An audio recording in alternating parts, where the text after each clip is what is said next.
The next question. Assalamu alaikum, dear sir. I am from Bangladesh and I am a final year BSc student. I don't want to flash my name.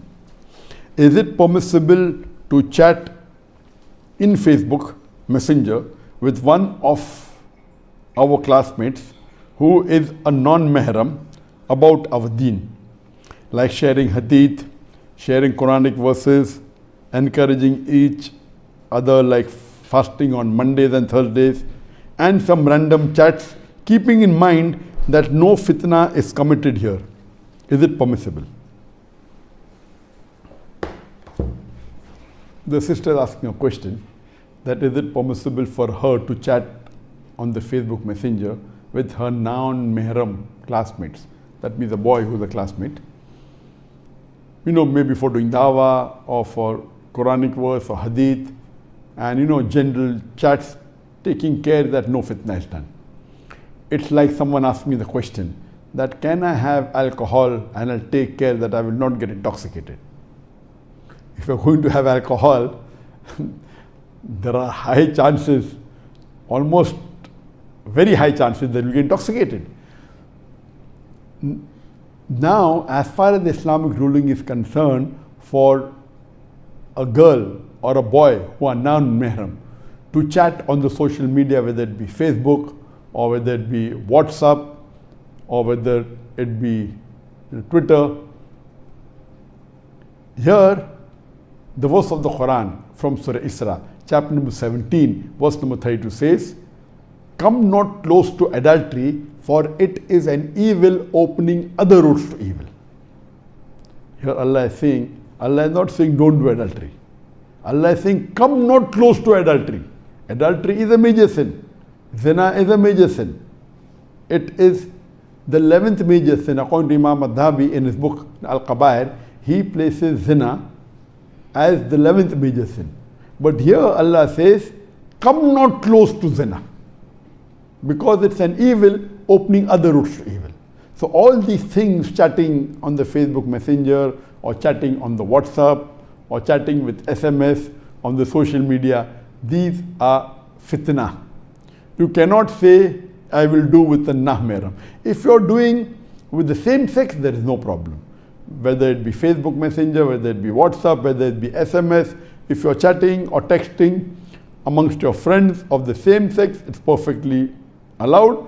But texting with the opposite sex, most of the time it's haram. Most of the time. Certain times in emergency, when required, if you do, it's permissible. But just like how you said, we want to chat and we will see to it that we will stay away from fitna. It's not possible. If you come close to fire, there are high chances that your hand will get burnt. You cannot say I will get my hand close to the fire and nothing will happen. The reason is that all these are khutwatu shaitan. Allah says in the Quran, in Surah Baqarah, chapter number 2, verse number 168, that stay away from the khutwatu shaitan. For verily, the Satan to you is an avowed enemy. So all these things are the stepping stone for the major sin. I'll give an example. That suppose a non-mehram girl phones a man and the phone rings and he picks up and he says, oh, maybe a classmate, like as you mentioned. He will say, speaking to a girl on the phone, no problem. What is the harm?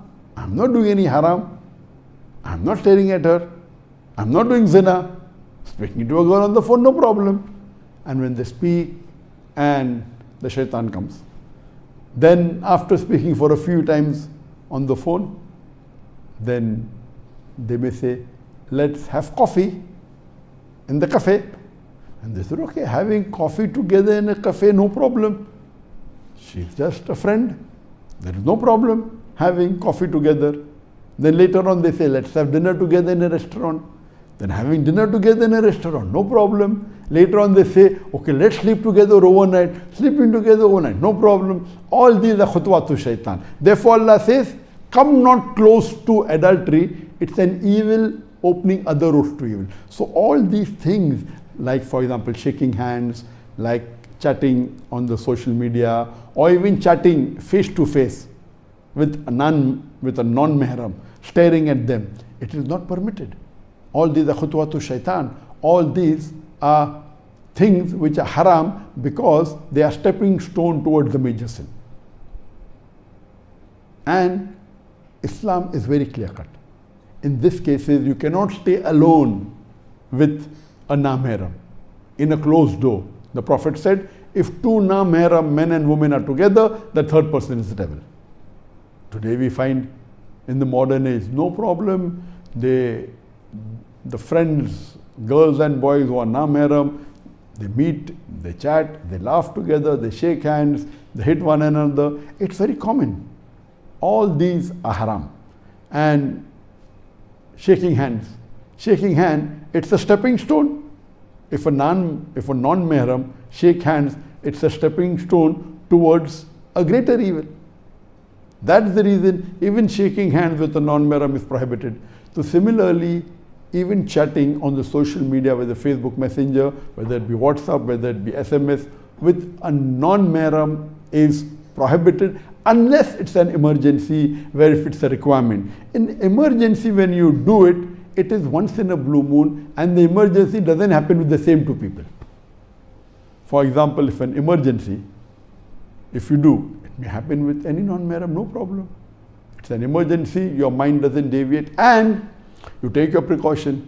This thing happens when it is repeated.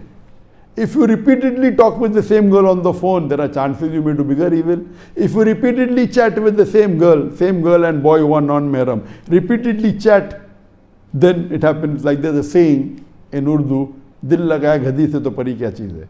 So when you keep on meeting more often the opposite sex who are non-mehram, the shaitan comes, the devil comes, and it leads to zina and various other evils. Therefore, the Muslims, men and women, boys and girls, non-mehram should not chat unless if it's a requirement, if it's an emergency, once in a blue moon, keeping your limits, not using words which are obscene, seeing to it that the language is proper, seeing to it doesn't happen regularly. If these precautions are taken, once in a blue moon permitted, not that it's haram to speak to a girl. When you're speaking to a girl, see to it that you lower your gaze. If you maintain the Islamic decorum, it's fine. But regularly chatting, it's un-Islamic. That's the reason my advice to you, sister, would be that you should not do it. And again, I'm doing for dawah, we're exchanging Quranic verses, we're exchanging hadith. These are also the whispers of the Satan. If they know you're Islamic, okay, you will not chat with a non-mehram, so the Satan says, okay, exchange hadith with a non-mehram friend, exchange Quranic verse. That you can do with the female friends. But opposite sex, it should be avoided, it should not be done. What you can do, yes, if you write an article, and if that article is read by non-mehram, no problem. If you're writing a book on Islam, and if that book on Islam is read by men, that's not a problem, because there's no direct contact one-to-one. So in certain things, in this way, like writing articles, if you're good with the pen, or if you're writing a blog, in this way there's no direct contact. In general level, in public level, such things can be done, but one-to-one with the opposite sex, there are high danger and high chances that it may lead to other major sins. Hope that answers the question.